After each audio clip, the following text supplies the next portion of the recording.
Je vais passer la parole à Marie-Alice Medioni, qui est la responsable langue au groupe français d'éducation nouvelle.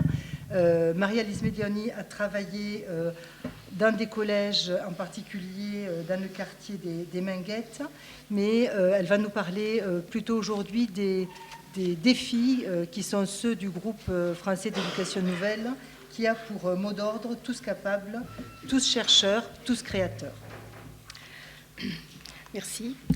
Alors, je voudrais préciser que je ne suis pas spécialiste de FLE ni de la francophonie, mais très impliquée dans l'aventure des langues, de la pédagogie et de la convivence. J'ai découvert ce mot ce matin, j'en suis ravie en tant qu'hispaniste et parce que de langue espagnole, je trouve que c'est très très beau.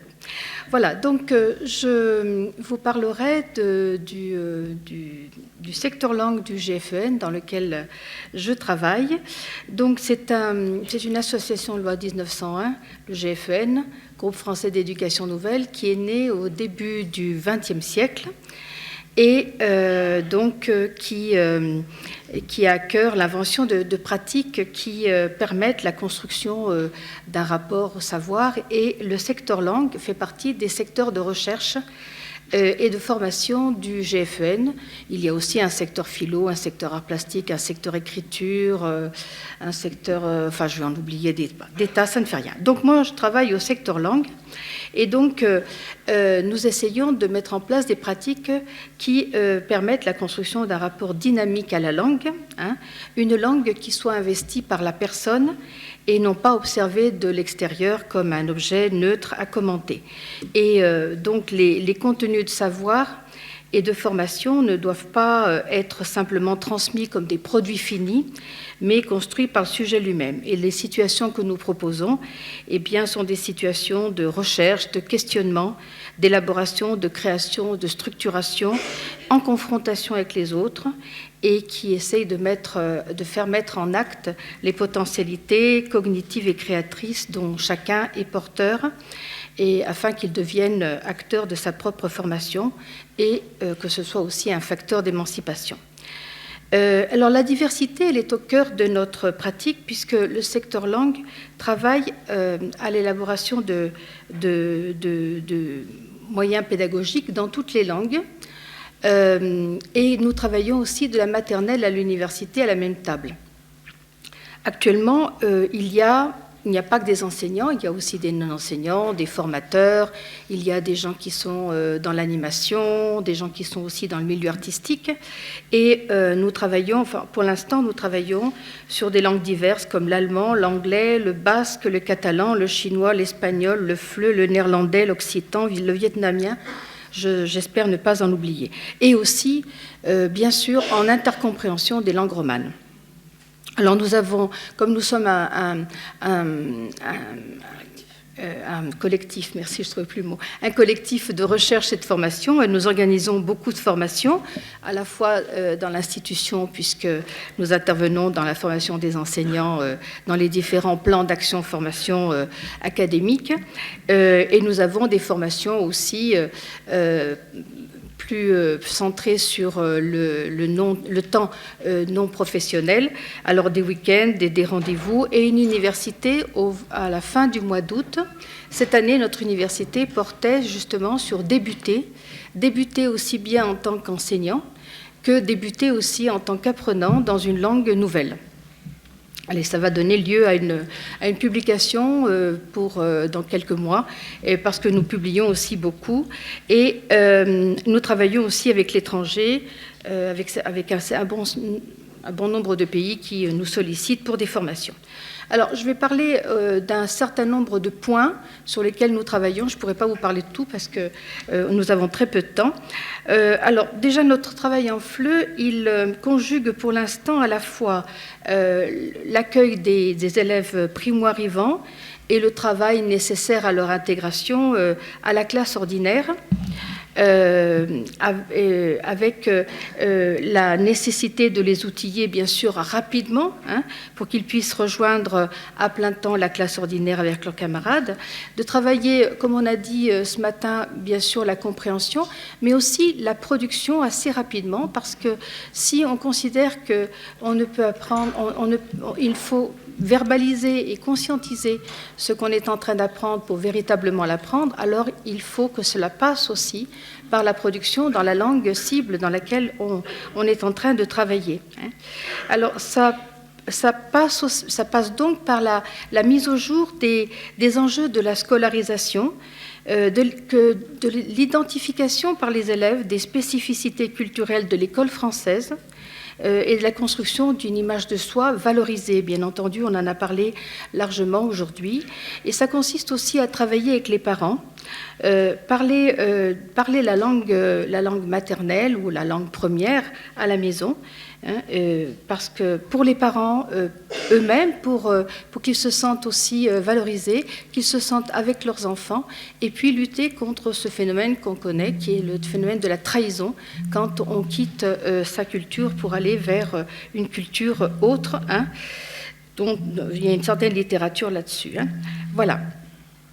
Aussi, on travaille aussi la question de l'écrit pour ces élèves qui ont été peu scolarisés et qui doivent aborder cette question de l'écrit assez rapidement aussi. Dans ces classes, la difficulté à laquelle on se heurte en tant qu'enseignant, c'est très souvent le petit effectif qui ne permet pas des interactions très, très importantes. Donc, on travaille aussi les mises en situation qui permettent d'élargir les interactions le plus souvent possible avec les élèves de la classe ordinaire. Par exemple, il y a des projets où ce sont les primo-arrivants qui vont préparer le travail pour les camarades de la classe ordinaire. Et c'est eux qui vont leur enseigner un certain nombre de choses qu'ils ont préparées en amont dans leur groupe, hein.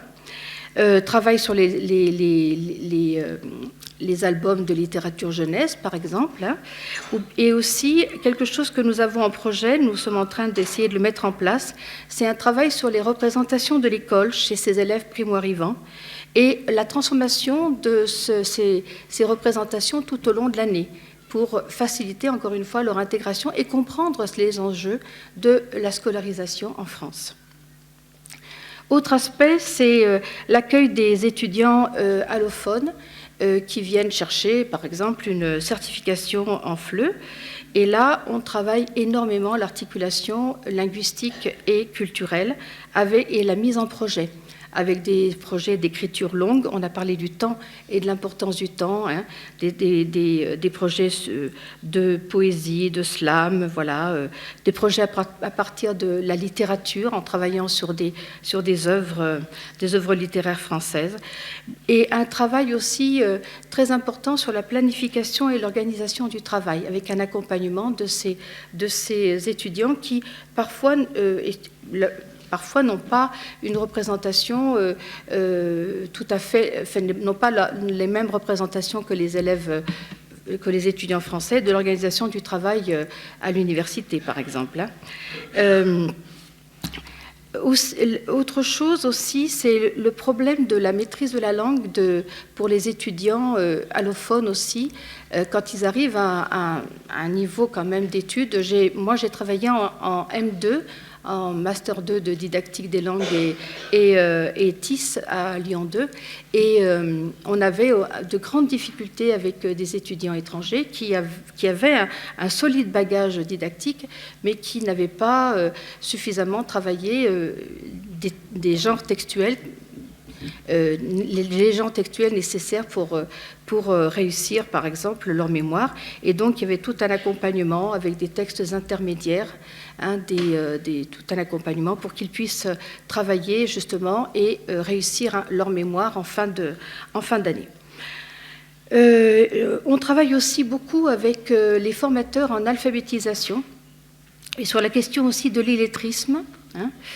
avec beaucoup d'associations qui sont attachées à la place de l'apprenant dans la formation et à l'articulation entre la construction du savoir et la construction de la citoyenneté et de l'émancipation.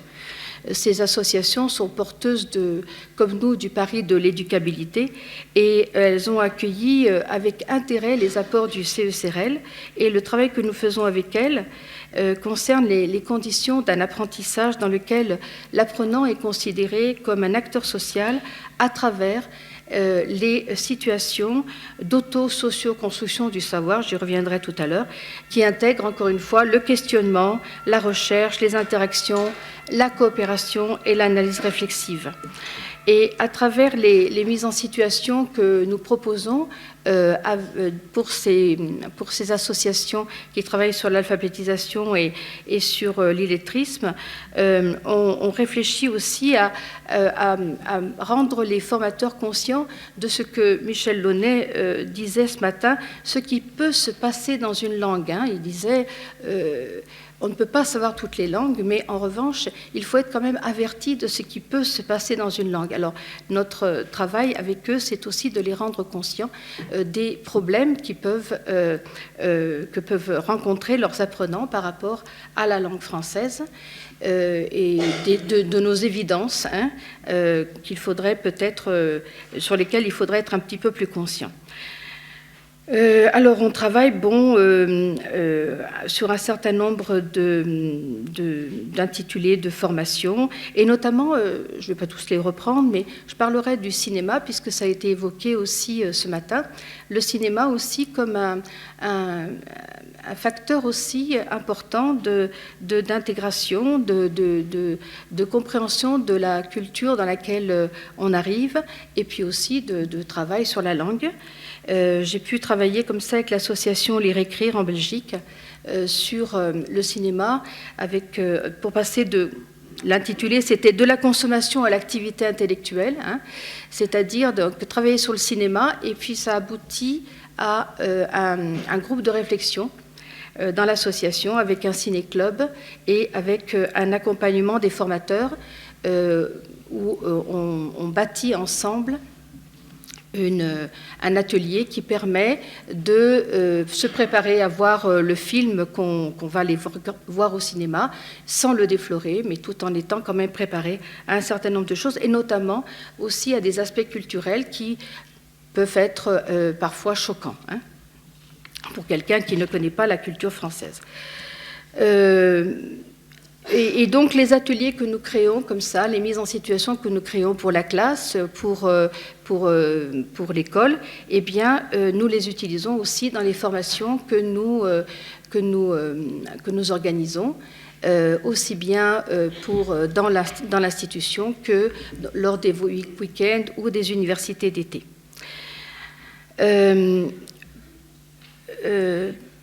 Bon, je vais peut-être m'arrêter là, il y aura peut-être des questions. Je crois aussi qu'il y a un certain nombre de problèmes sur lesquels nous essayons de faire avancer les idées sur les stéréotypes liés aux langues, les représentations sur les langues, bien sûr, on en a parlé, et les contradictions aussi dans les discours entre l'ouverture à la diversité et puis un certain nombre d'exemples en haut lieu sur le plan politique qui sont particulièrement choquants. Voilà, mais on y reviendra peut-être tout à l'heure. Merci beaucoup, Madame Medioni, de cette présentation sur l'empan très large des domaines d'intervention donc du GEFN.